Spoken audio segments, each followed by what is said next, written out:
of Soul Therapy Media and your host for today's conversation. We're a creative wellness agency that helps organizations reduce burnout and improve productivity through creative wellness experiences, live events, and brand strategy that helps bring wellness into your organization's culture. I am joined this month by my brilliant co-host, Dr. Jovan Jackson, who I'm bringing on right now to say hello. Hello, Kiera everybody. Fenderson of Hey, the Julian. Hey, Jovan. Let me just call out Kiera and Lakeisha real quick. I know they're not here, and then we're going to get into it. Kiera Fenderson of the Ambition Studio, Lakeisha Vinay of Divine Wine Jelly. And I just want to say that we all believe that wellness is a we thing. Mind, body, money, identity, community, joy. We are talking about all of it in this summit. And Jovan, I'm going to bring it over to you just to say a few words and say hello so we can get into it. Yes, I just want to say hello. I'm just ready to get into the conversation today. I'm excited about Dr. Gina and what she's going to share with us because I have been saying for a long time, I need to get into that ancestry stuff, understand my identity more. So I am looking forward to this conversation. I cleared my calendar to be here. Listen, and it's going to be so good. And I do also want to shout out our phenomenal media partner, the Washington Informer. Thank you so much for bringing this conversation to our community and being a trusted voice in our community for over 60 years. We appreciate you, and we look forward to continue working with you during this entire summit. Now, here's the thing I want to say. Make sure that if you haven't registered for the full summit yet, the link is in the description. You'll receive the live link for every session directly in your inbox. We're also live on LinkedIn and YouTube, so you can always catch the replays there as well. And before we get into it, I will be starting every session with one of our new Soul Therapy daily wellness cards, which are available for pre-order on our website. Today's card is You Are Enough. You are enough just as you are. Embrace your strengths and accept your imperfections. They're what make you unique and authentic. You don't need anyone else's approval to feel worthy. Let this awareness guide how you move through your day. And as you learn to trust in your own value, you'll stop comparing yourself to others and gain the courage to take bold actions that reflect who you truly are and what you're capable of. What you got to say about that, Dr. Jovan? What you got to say about Love. I that? think that's an affirmation, something that should be read every day because we are in a culture where we're constantly watching, you know, things that aren't even real a lot of times on social media, and it's so easy to slide into, am I doing enough, am I good enough, and is my business growing fast enough? When I look, this comparative spirit, and so I love that. I receive it, I embrace it, and I won't abuse it. I love it. I agree. I think this is why I chose that card for this particular conversation, because so many of us tend to be ashamed of where we come from in our culture, not realizing that very often that's the very thing that not only makes us unique, but actually gives us a strong foundation from which to grow from. That's right. So thank you for that, Dr. Jovan. Thank you. Absolutely. So now we are going to get into introducing our next speaker for this summit. And let me just say, I'm excited about this conversation about how culture and identity, and specifically DNA, can impact your well-being. So I could not be more excited about having this conversation with Dr. Gina Paige. Our guest today has spent over 2 decades helping people answer the question, where do I come from? She's the co-founder and president of African Ancestry, the pioneering company that has helped over 1 million people of African descent trace their DNA back to specific countries and ethnic groups in Africa. And we're going to talk more about that because there is a difference between African Ancestry and some of those other companies. I'm just saying, but I'm going to let Dr. Gina tell you about it. She has revealed the roots of some of the world's most iconic figures, including Chadwick Boseman, Oprah Winfrey, John Legend, Taraji P. Henson, and the list goes on. Her work has been featured on 60 Minutes, PBS, and Time Magazine, Essence, the New York Times, among many others. She is a Stanford, okay, y'all heard that right, Stanford University alumna, and a lifelong entrepreneur who started her first business at the age of 8, and she's still here. But more than any credential or accolade, she is a woman on a mission to help people understand who they are by knowing where they come from. And today, she's bringing that mission to our community. So without further ado, let's welcome Dr. Gina Paige to the stage. Yeah, that rhymes. Hey, Gina, how are you doing? I am black and proud today. How are Oh, you? that's right. All day, every day.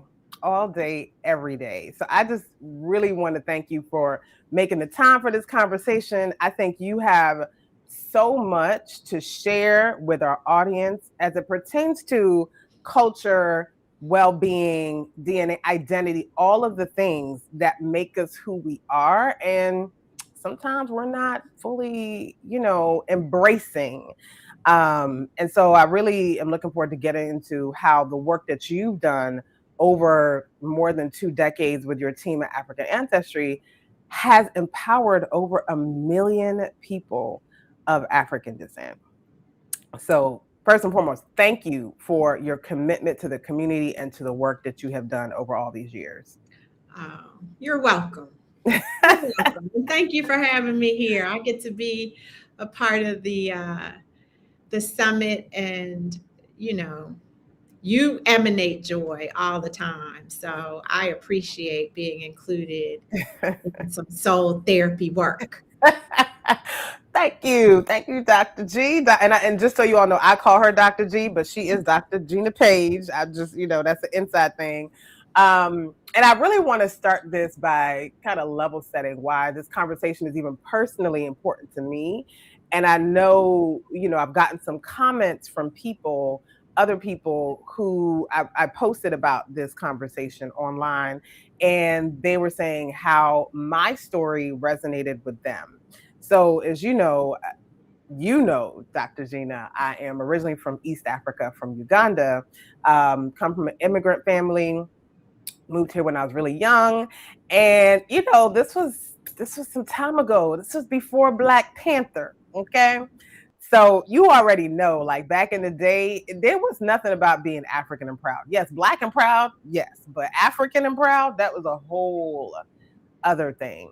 And I remember growing up being ashamed of where I came from. I wanted to change my last name, Kiganda, to Jackson or Cosby. I mean, who didn't? I mean, this was back in the day.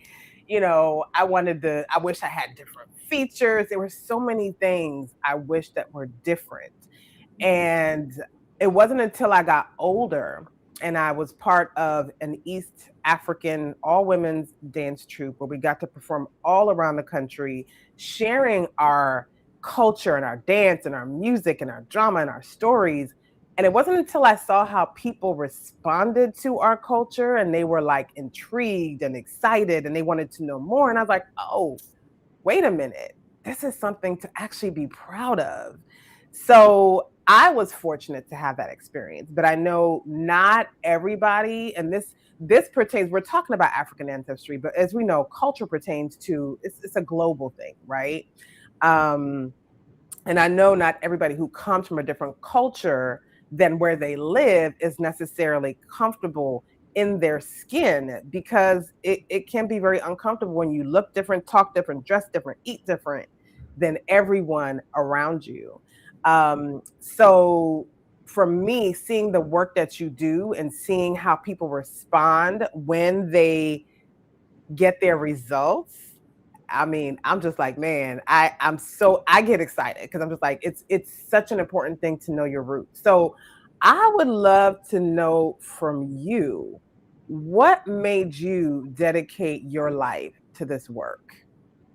Was there a moment where it became personal? Was it just like, okay, I'm just here? Like, what was it that got you into the space? So my entry into the space was from a business perspective. Mm, When I met my co-founder, Dr. Rick Kittles, and learned about his ability to use DNA to tell people where specifically in Africa they came from, I thought this is something that has never been done before. mm, And I come from a packaged goods background. I spent many years working for companies like Colgate Palmolive on Palmolive dish liquid, for example, or Sara Lee Bakery working on the frozen pie categories, right? Category and frozen desserts. And there is nothing new anymore.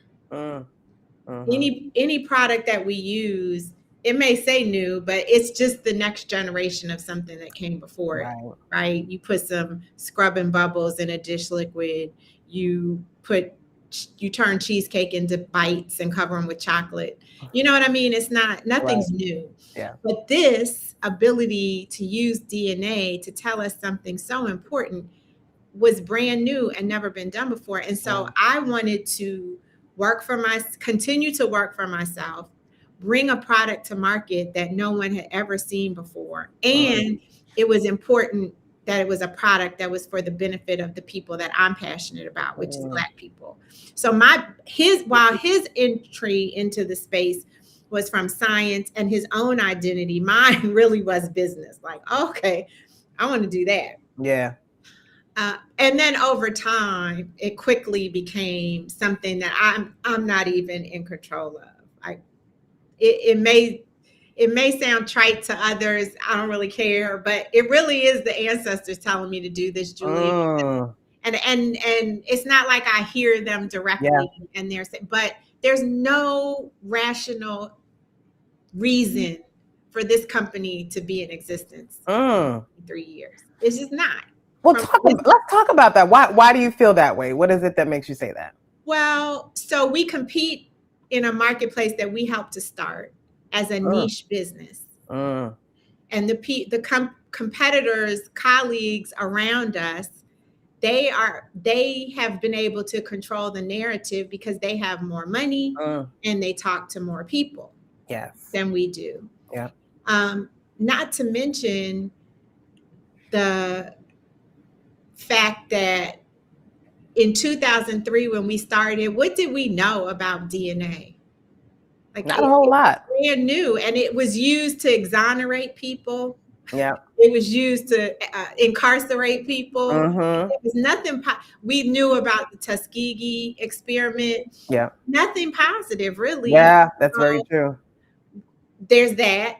And then you had this experience of not feeling good about your Africanness because of the attitudes of the people, and Black people probably more so than white people. We suffer from the same thing. Those of us who were born here suffer from ignorance and also misunderstanding of who we are. Absolutely. And a lack of knowledge of who we are. Yeah.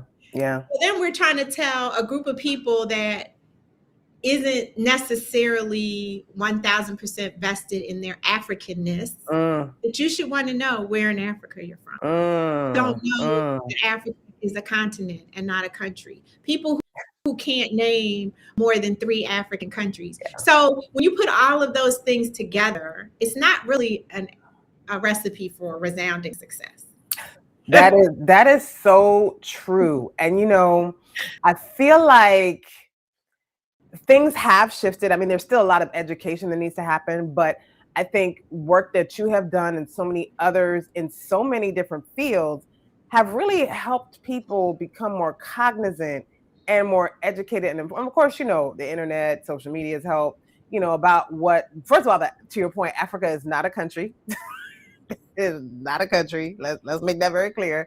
But then of all of the beauty and the brilliance and the diversity and the history that comes from the continent. And so to your point, yes, I think there still definitely is still a lot of ignorance, but I feel like there's so much more awareness now. And I definitely credit the work that you all have done and continue to do with being a part of that growing awareness.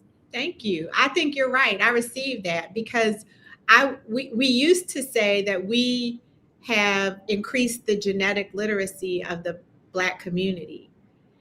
Because before our company, nobody was talking about like DNA in general, but then maternally inherited DNA, paternally inherited DNA, variations and mutations. So yeah, we've done our part, and that's part of why I believe it's ancestors' work.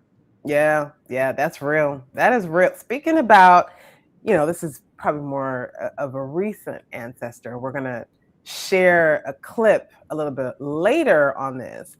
I think your work has been amplified by so many of the people whose DNA ancestry you revealed. So that's over 1 million people. So anybody who is in the comments, please clap it up for Dr. Gina Paige and African Ancestry. Over 1 million people have discovered their roots because of the work that you have done. Yeah. What does that moment look like for someone when they find out where they come from? Because I know you and I have had these conversations and I know how that makes you feel, but I would love to hear in your words, like, what does that look like? What is exciting about that moment for you and for the person getting their ancestry revealed? You're the first person to ask me that, Julian, because most people ask me, how do other people respond? They don't ask me how it feels to me. So how does it feel to me? Well, there's a running joke, which it has become reality, that I cry every time. Oh, I love that. And it's not because I want to. I actually am physically standing there saying, do not cry. Do not cry. I'm not crying because I want to. It's a very important responsibility. Yes. Yeah, it's heavy. It's important and it's heavy because the people who take our test are people who maybe have had this question their whole lives or have some very specific reasons why they've taken it. And so their anticipation of the result is full. It's serious. It's meaningful. There's a lot riding on it psychologically. Yeah. So would you say you feel pressure or you feel more responsibility and honor for being the person to do this work? I feel responsibility and honor and humility. That's what I feel when I'm standing there. And you can feel like it's palpable. If it's a large group of people, you can feel the anticipation. Like there's a feeling. I don't even know if I can describe the feeling. But there's a church here locally called Ebenezer AME.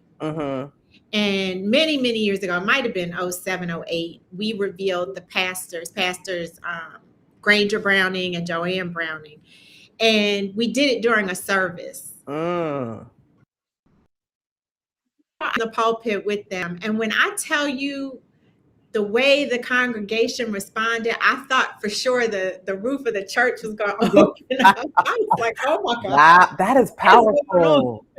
Or we traveled to Africa with African Ancestry family reunions. And I've been in Africa. I've been in Ghana. I've been at Cape Coast Dungeons. Yeah.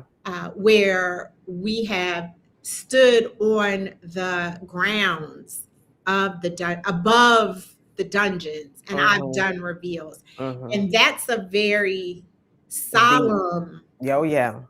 Because now you physically feel like you're representing all of the people who have been Yes. stuffed Yes. and held in those dungeons, Yeah. or on the at the dungeons, they have what they call the door of no return. So it's the last door that the captured That they Africans see. went through as Yep. they left this dungeon and went to the shoreline to get on the boats to take them to the ships. And today, those have been reimagined as the door of return. People stand, when we visit, we stand on the other side of that door and we come back in. So we are returning.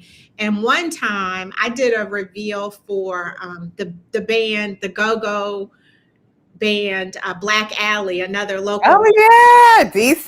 Hey. And I could not stop crying. They were all looking at me like, can we get to the reveal? But I physically could not. I was like, what are you talking to myself? What are you doing? Yeah. Stop Wow. it. But so, those are examples of how it feels to me. And the way it feels to others, if there was one word, I think it would be overwhelming. You expect these, energetic, vibrant, expressive, what do you call reactions? Yeah. But really, people are just like this. Yeah. They don't know what to think. They don't know what to say. There's so many questions going through their heads. They feel a sense of place immediately, a sense of place, a sense of belonging. They have a gazillion questions. Where is this place? Who are these people? How did I get here? Oh my God, that person looks like my cousin. I wear clothes like that. Or, oh, my family eats rice with every meal. There are all these little things that you start seeing the connections. You know what's interesting? You say that, and this is where I just recognize we're so much more alike than we are different, because as I was growing up, I mentioned that I had challenges really embracing my African heritage. But I remember several years ago when my father sat myself, my siblings, all of us down. I am the middle of 7, okay? So it's a lot of us, at least by American standards.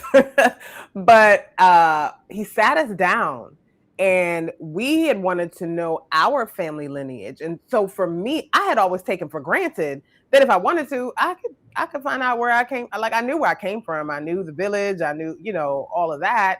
But I had never really taken the time to go like deeper into it. So my father sat all of us down, and he literally, in a lot of African cultures, most history is passed down orally, right? We traditionally didn't write stuff down. And so I'm hearing my dad recite, going back, I think about 15 generations on the paternal side, and telling us everyone who was in our lineage. I mean, royalty and advisors to royalty and warriors and business people. I mean, when I started learning and understanding the blood that ran through my veins, that completely shifted my perspective of who I was. So I can only imagine somebody who was completely cut off, and then now they're reconnecting to the specific country and ethnic group where they come from. And actually, I want to put up a clip of somebody really famous who spoke to this, because I think it just really drives home this point. So let's pull that up real quick. As African Americans, we've been severed from our past. We've been severed from the continent in a way where we're reaching for a connection to it. So he has the demarcations on his body, but he doesn't have like a real ritual connection to those demarcations. He made it into something else. And so I think we're all searching for things because we're looking for those rites of passages that have been left behind. At the same time, I feel like T'Challa has a tradition, and he has a connection to his ancestors that I long for. I long for that. And I feel like Killmonger longs. They're two sides of the same coin. Yeah. But as an African American, you're always going to feel like until you make that connection that there's a disconnect there. What I did is I took a DNA test. Me too. Yeah. So where you from? I'm 97% East African, West African. No, see, that's the wrong test. Which one you took? Like you got the you took Ancestry.com. Yeah. I took African Ancestry. What's the difference? So African Ancestry could tell you the specific ethnic group that you come from. So not only, if you just know, the country, that's still the European borders to a certain degree. Gotcha. But if you know that you're Yoruba from Nigeria, then you can now you can pinpoint specific customs and rituals. Got you. that are part of your past. If I know that I'm Jola from Guinea-Bissau, I'm naming all the stuff that I found in mine. That I'm Limba from Sierra Leone. That's a more specific. I could go talk to somebody. Yeah. There that specifically knows, this is your background.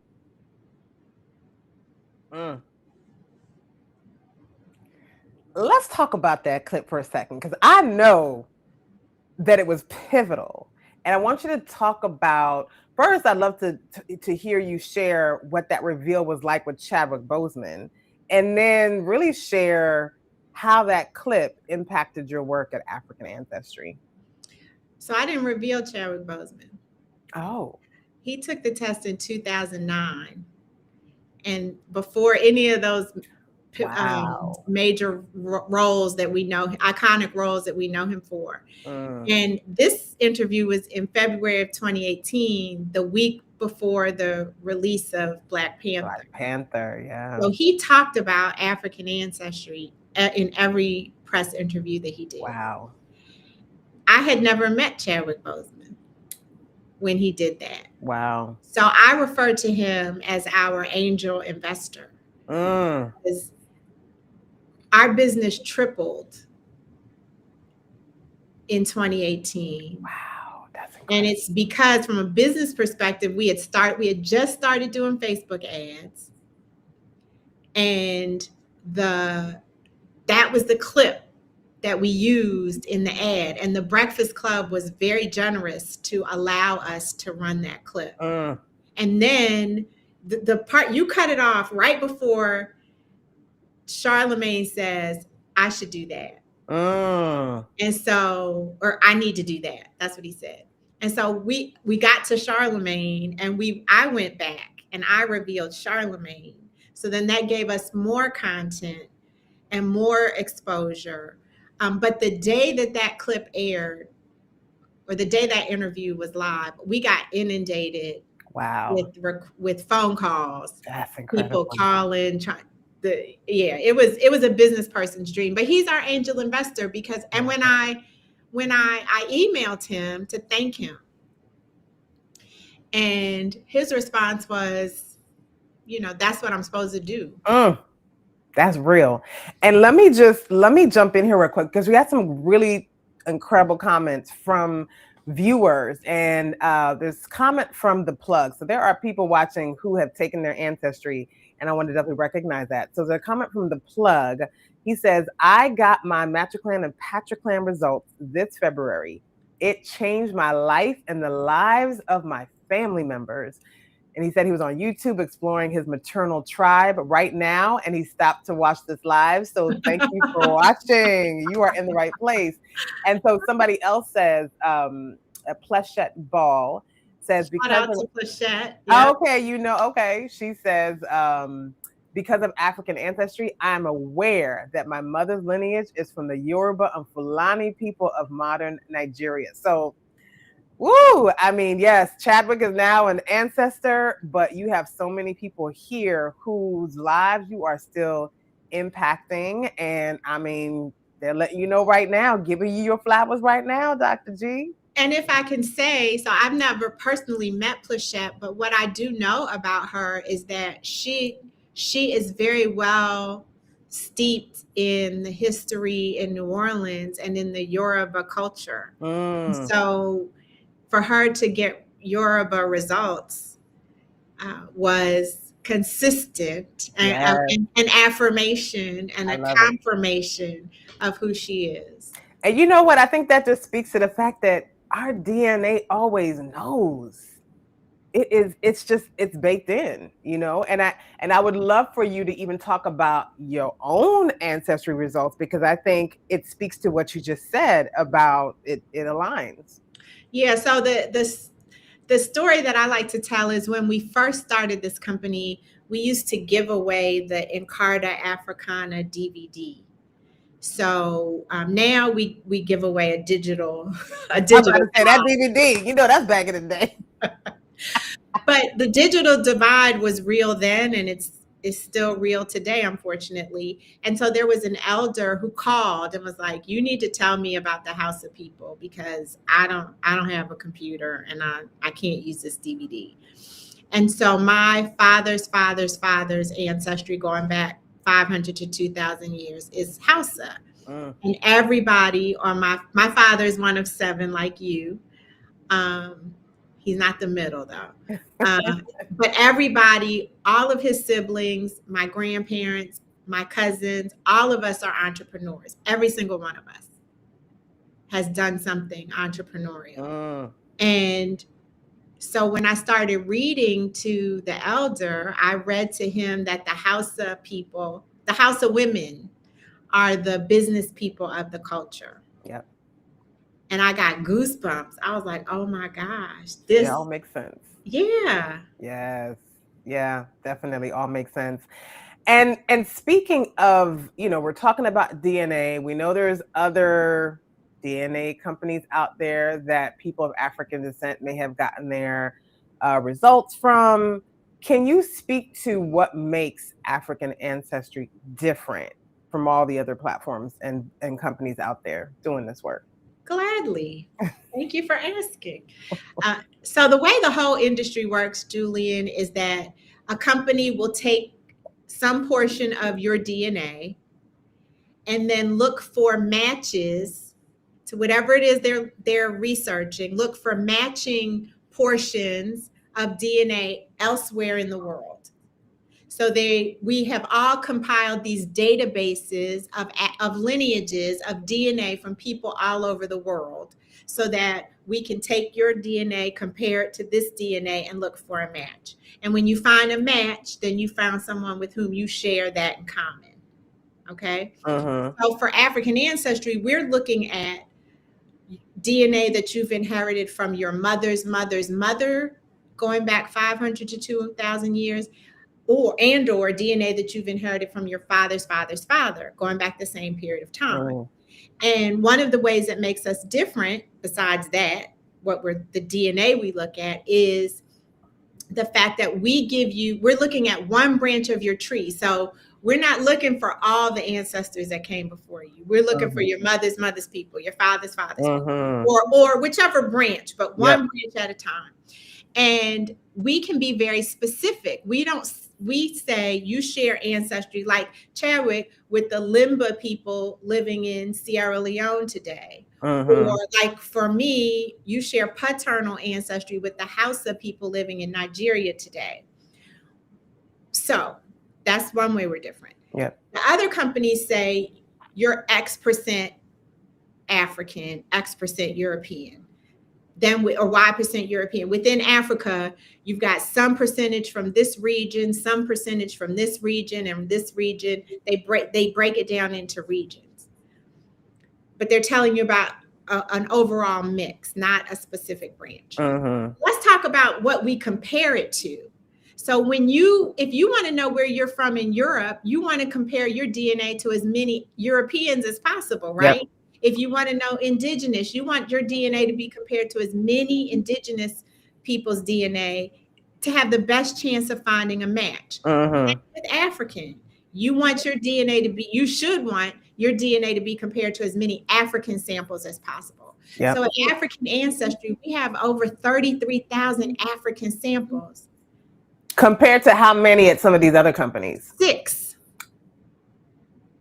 So they have almost 100,000 samples, 80, 90 some thousand samples, but only 6,000 are from Africa. Wow. Compared to 33,000. So that is huge. Now, let me ask you this, because I know one of the challenges that people have with doing DNA testing is their concerns about where that DNA is going to end up. So can you share a little bit more about how Yep. African Ancestry handles that? And that's the other way we're different. African Ancestry is the only company that does not sell, share, or research our customers' DNA. We just don't do it. We have not done it, and we don't do it, and we're not going to do it. Yeah. The other companies, as everyone knows, have experienced data breaches into the, the data that's on file. There's concern about what has happened to your DNA. But the thing that the thing that gets me, Julian, and I just want people to be aware, you have to read the fine print, or else you can't really have an opinion. Yeah. Because everyone who took those other companies' tests, they scrolled right through and they didn't read the agreement, the fine print, that opted them in to the use of their DNA. And we just don't do that. It is destroyed at the lab once a result is determined. So there is no there can't be a breach of your data because it's been destroyed. And I think that's just so important for people to know, because we're living in a day and age where, people are getting hacked all the time. So we're more concerned about our privacy than ever, but we're also giving away, by not reading the fine print, so much more of our data than we realize. So I appreciate you sharing that. I want to get Can I add one more thing quickly? Oh, yes, please. Is that if you were born in a hospital, the system has your DNA. So I also encourage people to think about what is the value of the information you're going to get by taking a DNA test, be it for medical reasons or be it for your, genealogical or ancestral reasons. Think about the value, because your DNA is out there. And yes, you should be concerned and you should be careful. That goes without saying. That's real. That's real. So let me pull up something that I think is so key and is really essential to this conversation, which is why it is so important that we know where we come from, right? So research from the American Psychological Association shows that a strong sense of cultural identity can reduce depression and anxiety by up to 40%. The Journal of Happiness Studies links cultural engagement to higher life satisfaction and lower stress.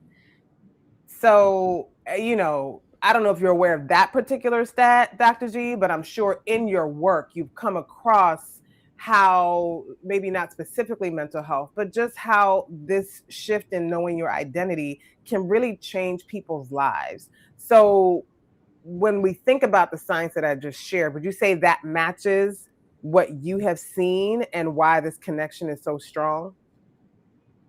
I do think it matches what we've seen, and we've seen so much, and only the tip of the iceberg, right? So you can think about people who,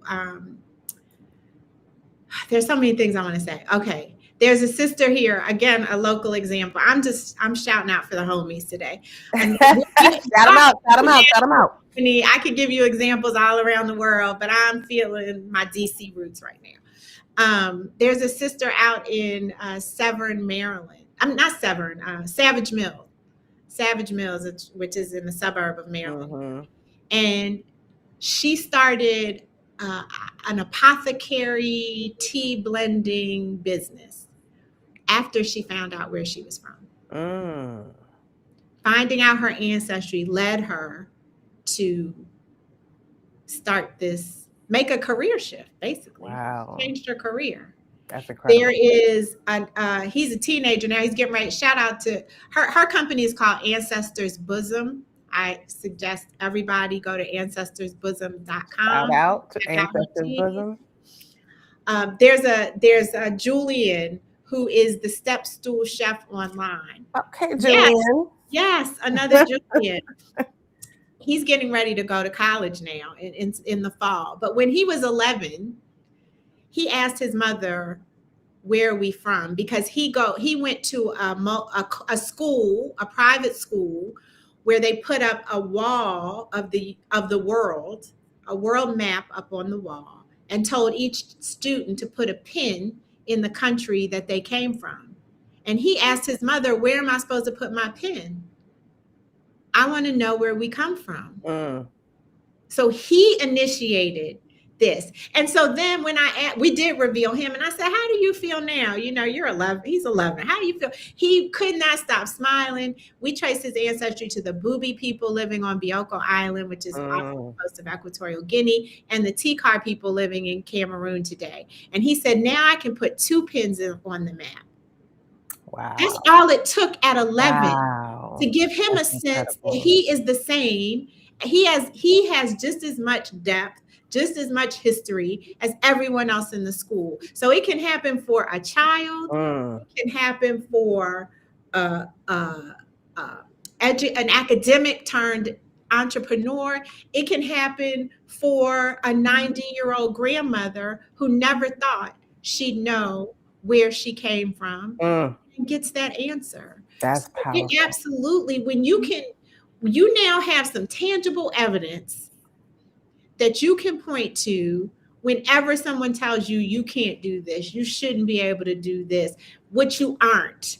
How you look is not this. Whatever it is, you now have some tangible evidence to say, no, in fact, these are the people I come. If you are Tikar from Cameroon, your people had writing systems. You talked about how many cultures are oral. Yep. Well, the Tikar had writing and printing before any European set foot on the continent of Africa. So these are the kinds of things that can help, or it can be as basic as you now want to learn the dance, or you want to now learn the music. Yes. The people you share ancestry from. You already said it. That knowledge of music and 100%. That's all the joy you need. You can't be depressed or anxious if you're doing some African dancing. You know something, and to that point, we actually do have a dance therapist who will be interviewing later on in this summit. So make sure if you all haven't registered already that you do, so you get that alert. But you know, let me just say that dance is such an important part of African culture in general. And, you know, again, this is one of those things, as I've gotten older, I've understood that it wasn't just about entertainment. It was about community. It was about healing. It was about history and passing that on. I mean, there's messages in the music. And to your point, there's healing in the music. So, you know, I know that there's this story, and I'll probably share it again when we do the interview with the dance therapist, but there's a story of, you know, during the Rwandese genocide in 1994, you know, several months after the recovery, all of these international organizations came in and they were trying to, you know, impose their way of mental health and healing on the culture, the Rwandese culture. And so they were doing all this talk therapy, and it was actually making it worse for the survivors of the genocide. They were not seeing any improvements. In fact, they were seeing regression. And eventually the village elders came into those communities and said, you know what, you all need to leave. We have our own way of, you know, healing and community.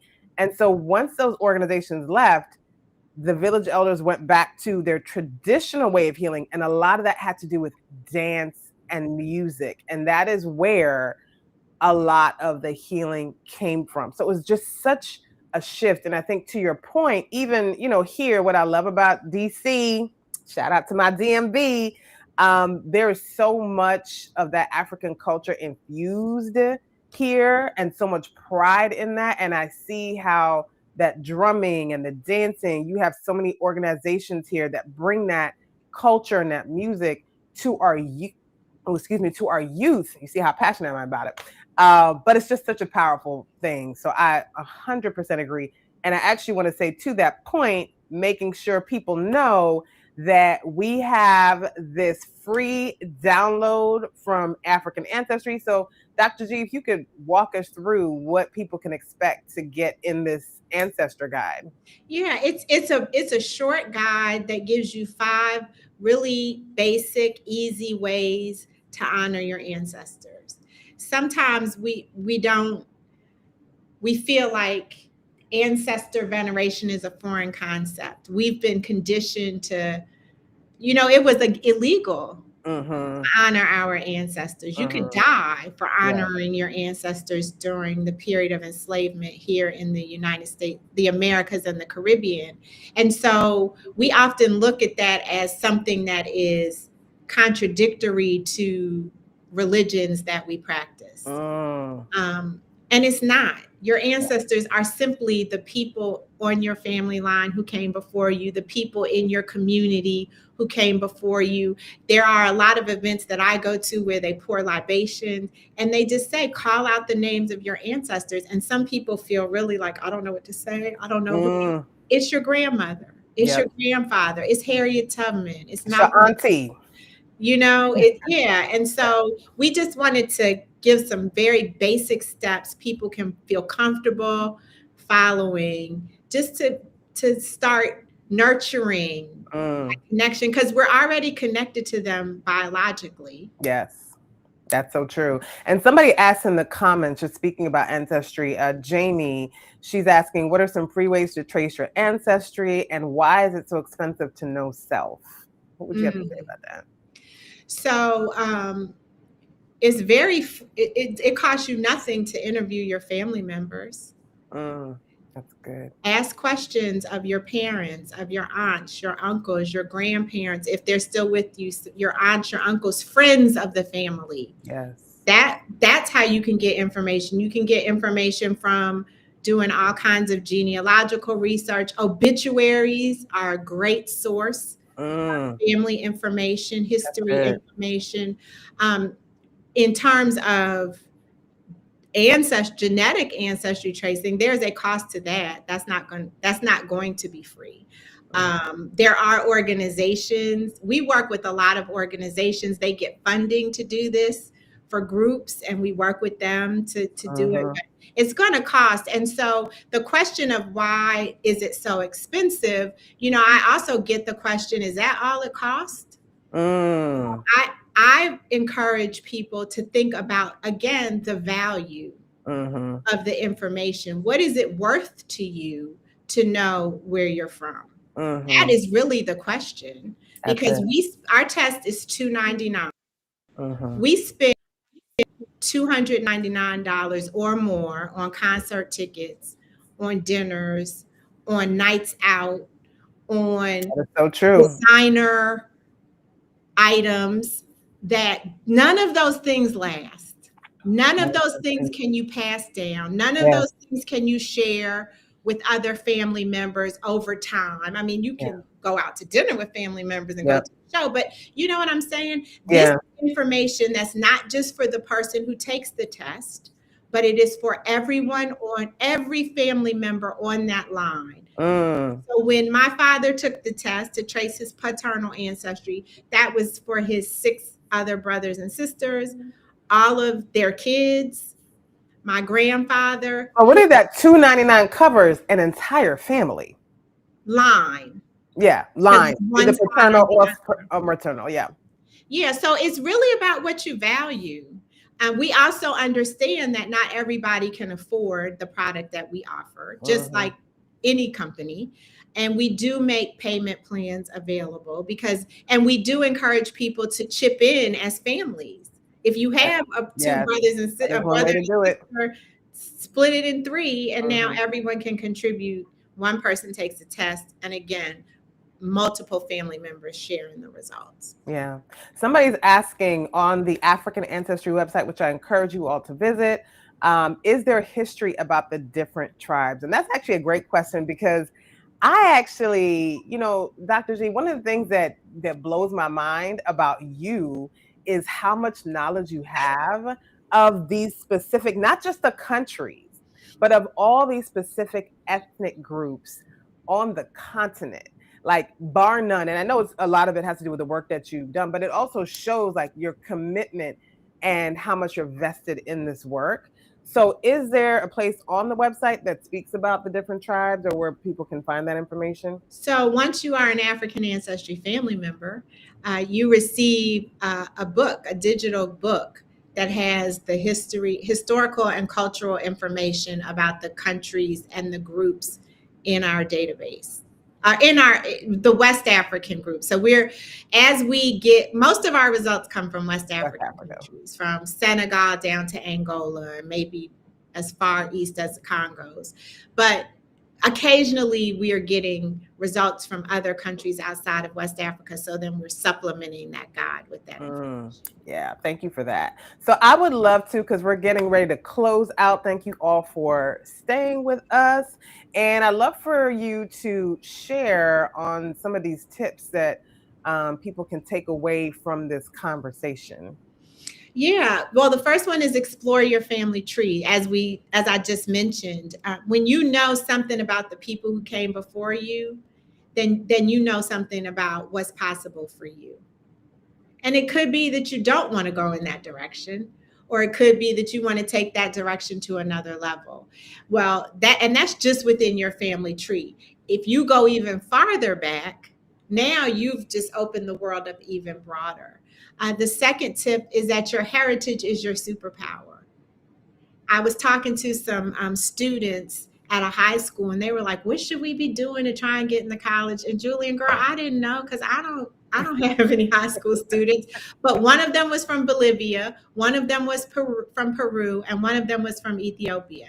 And I said, I will bet you any amount of money that you will be, if not the only, you will be one of very few people from Bolivia who applied to the schools you applied to. That's your superpower. Knowing where you're from in Africa gives you a superpower, because we come from the best continent. We come from people who invented everything, and we carry this resilience in everything that we do. We just have to tap into it. And then the third tip is know your African makeup. You talked about this in the opening of the session. The way you look, your facial features, your body makeup, all of those things is rooted somewhere. It has a root, it has a foundation, and a foundation where you don't stand out. You don't have to change your body, because you come from a place with people who have the exact same body type, and where they are, it's beautiful. I love that. I love that. And real quick, before we close it out, there is somebody, Jackie, who says she got her test results in 2020, but she didn't receive a book. How can she go about getting the book? So would you mind sharing an email address? And Dr. Giovanna, if you could post that in the chat, that she can reach out to you for that information. Yep. info@africanancestry.com. All right. We provided links, so we can just make sure that she gets the link. Okay. Perfect. Perfect. Woo, Dr. G. Dr. G, always bringing it. I love it. So I just want to thank you so much for today. I hope everyone here got some incredible takeaways from this conversation. And I would love for you all to actually post in the comments real quick what your takeaways were from this conversation. Because, this work that you're doing, especially when it comes to culture and identity, it's who we are. Like, that is our birthright. It's our birthright, Julian. Knowing where you're from is your birthright, and it was stolen from us, and now we can take it back. And you can take it back, so you should. And I love that. I think that is so true. It is our birthright. And I just thank you for helping people come home to themselves, because this work that you're doing and these conversations we're having, they matter more than ever. Thank you. And thank you for the summit. We about to get well. Listen, we're all going to get well, okay? Every single one of us. So everyone, please just post in there. Thank you for joining us, Dr. G. We will see everyone on the next live, which is next Tuesday. Don't go anywhere yet, because we're going to share a little bit more about what to expect on that next live. And I'm bringing my co-host back in real quick. Dr. Giovanna, welcome back. Oh my gosh, that was so rich. So rich and beautiful. Oh my gosh, so many thoughts were running through my mind. I love the engagement in the chat. Oh my gosh, it was fire. Thank you so much. And you spoke to the audience about dropping their takeaways in the chat. And speaking of that, we do a giveaway every session. And so we choose our winners from the takeaways. So our winner from our Tuesday kickoff session was Miss Christine Seelig. Yay, She Christine. was our winner. So she will be receiving our Divine Wine Jelly giveaway that was specially designed for this summit. So please drop your takeaways and be here for next Tuesday for our next session and see if you had the opportunity to win. This was phenomenal. Thank you, Dr. Giovanna. And I just want to remind everybody that we are here again every Tuesday and Thursday this month for Mental Health Awareness Month as part of the Soul Therapy Wellness Summit. Here's more information so that if you have not registered, you can definitely get your registration in and make sure that you're receiving all of the emails regarding our sessions. We have 6 more phenomenal sessions lined up for you this month. So our next session will be, and this is something I encourage everyone to be here for, because if you've dealt with stress, anxiety, thoughts that are racing 50, 100, 11 ways and you don't know how to stop them, you want to be there for this next conversation, because we're going to be talking about how to regulate your emotions and your nervous system with Danielle Washington. So if you are dealing with chronic anxiety or stress, this is definitely one that you do not want to miss. And if you haven't registered, make sure again to register. That link is in the description below. And remember that this June, we're also going to be hosting our live DMV Soul Therapy Wellness Mixer.